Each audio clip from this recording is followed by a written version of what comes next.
Fala galera do canal, me chamo Juliano. No vídeo de hoje veremos muita coisa sobre as relações entre Brasil e China. A TV chinesa está fazendo uma cobertura completaça sobre o G20. Então eu tive que fazer uma espécie de ordem cronológica, porque é muito assunto. Tanto da chegada do Xi Jinping, entrevistas com Lula, relações entre Brasil e China, perspectivas de futuro. Cara, é um vídeo extremamente completo, é extenso também. Então já deixe seu like, inscreva-se no nosso canal para ajudar na divulgação e valeu!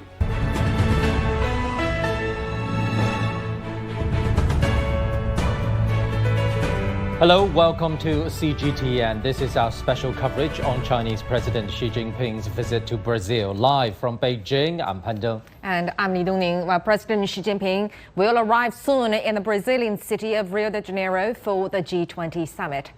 This will be President Xi Jinping's first visit to the Latin American country in 5 years. He will join world leaders to address pressing global issues at the summit.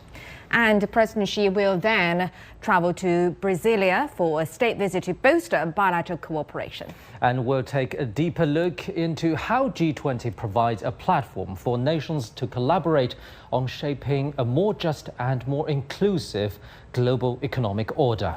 And how China and Brazil are deepening ties amid evolving challenges worldwide. And first of all, let's check in with our reporter Wu Lei in Rio de Janeiro. Wu Lei, so tell us the vibe there. Hello, Dongning. We're now in the crossroads of the city of Rio de Janeiro. Chinese President Xi Jinping is expected to arrive in the city very soon. And you can feel the excitement here, and there are hundreds of people who have been living and working here in the city, and we just talked to some of them, and they said some of them coming from the city and some are from another city called São Paulo. We know São Paulo is the largest city in Brazil, and they have been working here for several years, and today they travel here exclusively to welcome Chinese president. And many of them say they are hoping that the president's visit will further boost the bilateral relations between China and Brazil. And you can see they are holding the national flags of China and Brazil, and also a lot of signs showing warmly welcome Chinese President Xi Jinping, and also long live the Sino-Brazilian friendship. So you can feel the excitement, and people are waiting here for the arrival of the Chinese president. Still focusing on Rio, and let's cross live to our correspondent Paulo Cabral, standing by at the G20 Summit's International Media Center. Paulo, you've been following this gathering of the leaders of the world's largest economies very closely. Tell us more about the key items on the agenda this year. Well, yes, certainly we have been following it very closely, and now we are arriving at the moment here at the venue in Rio de Janeiro. Let me just show you first, if you see that blue structure there on the back written G20, that's exactly where the leaders are going to go through to get them into the venue of the meetings themselves. You know that Brazil is not only hosting G20 this year, but also is presiding the G20, and in that position Brazil was tasked with deciding what would be the key themes to be discussed. And there are three main axes. One of them is sustainable development and energy transition. It is something that Brazil gives a lot of attention to internally, particularly having to do with clean fuel. Another aspect also is the fight against poverty and against social inequality. President Lula has actually launched what he called a global alliance against hunger, and brought the suggestion of some kind of tax to be levied on the super rich around the world. And the third theme is the reform of global governance. That includes also the Bretton Woods institutions like the IMF, like the World Bank, and also the United Nations. The Security Council is also a very delicate and controversial issue. So these are the three main axes that we have to discuss here: sustainable development and energy transition, fighting poverty and inequality, and finally the reform of global governance. All of that to happen here in Rio de Janeiro from tomorrow. Paulo, what can we expect from President Xi Jinping's stay in Rio de Janeiro? Well, look, of course, we can only know what's going to happen once it happens, once President Xi Jinping comes here to the venue and speaks. But of course, we can make some inferences considering what are priorities for China that we see in their international policy. And we do know that China pays a lot of attention to issues connected to social justice and to poverty reduction. China has a great example of having lifted about 800 million people from poverty. So this is possibly one of the highlights of what China, of what President Xi Jinping is going to bring here to the venue, to this discussion. As we were saying, it is one of the three main axes of discussion here in the G20, and it's one of them that China is very much likely to pay a lot of attention and to focus on. But again, all the details we'll know tomorrow when the event actually starts, and of course we're going to be here to report all back to you. Thank you very much. Our correspondent Paulo Cabral standing by the G20 Summit Media Center. Right, and it seems that according to our reporters that this G20 summit is going to be a very packed event, and President Xi is going to arrive in Rio de Janeiro for that event. And let's learn more about the host city of Rio de Janeiro, known for its beauty and vibrant culture. This city also highlights a stark social and economic divides. These contrasts are central to Brazil-led discussions pushing for fair contributions from wealthy nations to combat poverty, racism, and also the climate crisis. Now, Lucas Franco reports.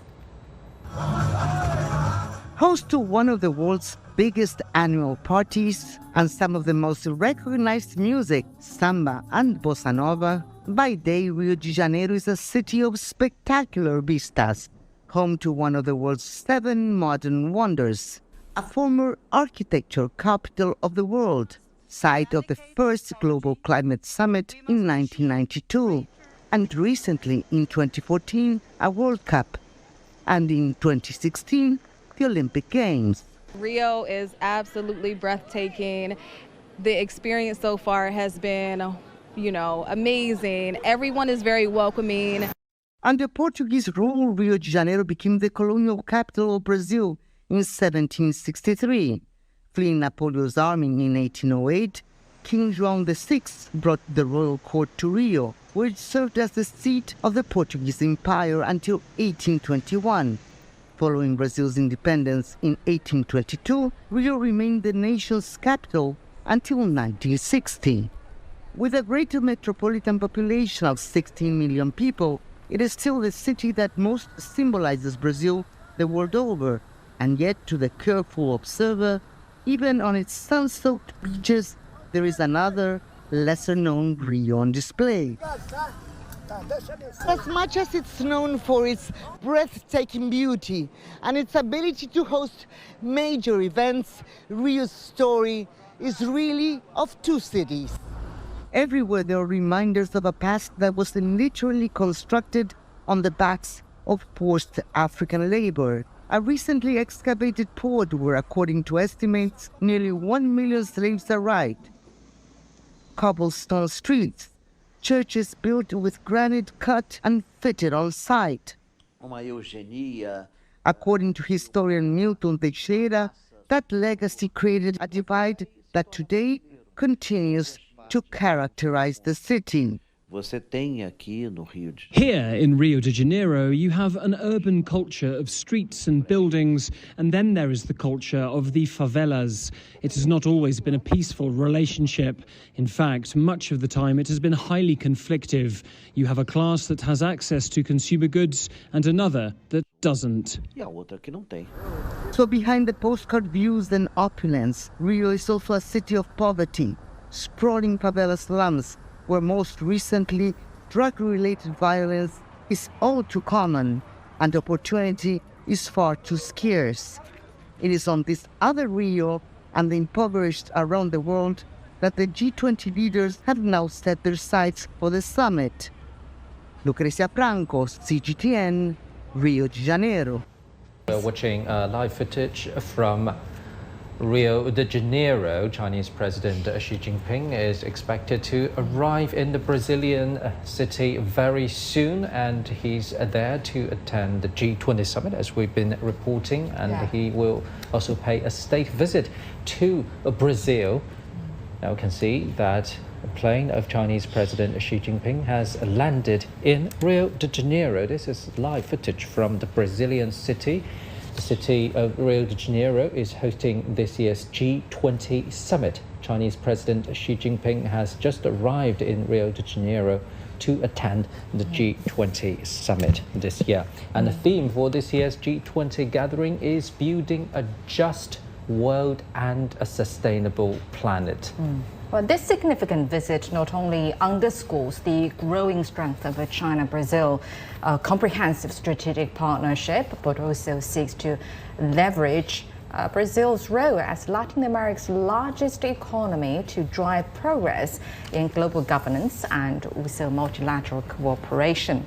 And President Xi's visit comes as China and Brazil actually celebrates the 50th anniversary of diplomatic relations. And in his signed article published in Fala de São Paulo, titled "A Friendship Spanning Vast Oceans, a Voyage," he highlighted the enduring bond between the two nations. He said the China-Brazil relations have withstood the test of changing international landscape and become increasingly mature and vibrant. And this dynamic relationship has not only boosted their respective development, but also contributed significantly to world peace and stability. And you're watching live footage from Rio de Janeiro. Chinese President Xi Jinping has just arrived at the Brazilian city to attend the G20 summit there. And after that, he will pay a state visit to Brazil, and he's expected to visit Brazilian capital of Brasilia. And according to the Chinese government, President Xi Jinping's attendance at this year's G20 summit demonstrates China's strong support for multilateralism and the high importance it attaches to G20 cooperation. And it's a widely shared expectation that the G20 will play its role as the premier forum for international economic forum. So Chinese President Xi Jinping has arrived in the city to attend the G20 summit. Now Chinese President Xi Jinping has arrived in Rio de Janeiro. This is live footage from the Brazilian city, which is hosting this year's G20 summit. And after his attendance at the G20 summit, President Xi Jinping will also pay a state visit to Brazil, as we can see that the national flags of the two countries are flying high as a welcoming symbol to Chinese President Xi Jinping's arrival. And as our reporters earlier said, that the atmosphere, the vibe in the city to welcome the arrival of President Xi is very hospitable as well, with all the banners and flags, Chinese flags, flapping in the very crisp weather that Rio de Janeiro is enjoying today. And President Xi is going to be welcomed by high-ranking officials from the Brazilian government. And later he will attend the G20 summit that is coming up very soon and make a keynote speech there. And afterwards he will officially kick off a state visit to the country and will meet Lula da Silva, the president of Brazil, for talks, and also agreements are reportedly going to be signed between the two sides as well.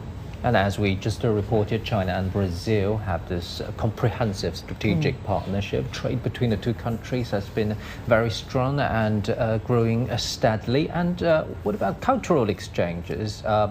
This also plays a central role in ties between the two sides. Still going back to that signed article by Chinese President Xi Jinping published in Brazilian newspaper, a major Brazilian newspaper ahead of his arrival, he said the Amazon and the Yangtze River of China symbolize our shared commitment to ecological conservation and cultural exchanges. By deepening mutual understanding, we build a solid foundation for enduring friendship.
President Luiz Inácio Lula da Silva has taken an exclusive interview with CGTN.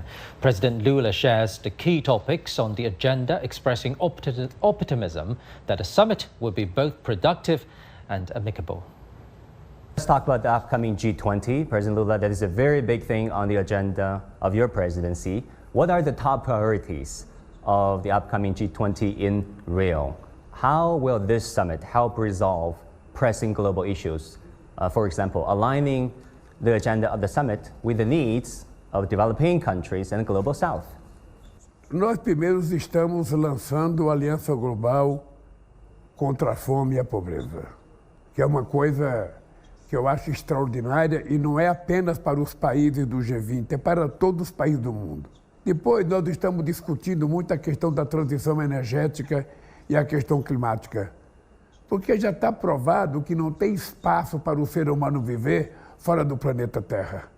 Então, ao invés de ficar procurando outro planeta, nós temos que tentar fazer com que o planeta Terra tenha uma qualidade de água, uma qualidade de ar, para que a gente possa viver dignamente e decentemente. Depois a gente quer rediscutir o sistema de Bretton Woods, ou seja, o papel dos bancos financeiros como FMI e Banco Mundial, que hoje eles não são utilizados para favorecer os países em desenvolvimento que precisam de financiamento. São bancos utilizados para sufocar os países pobres.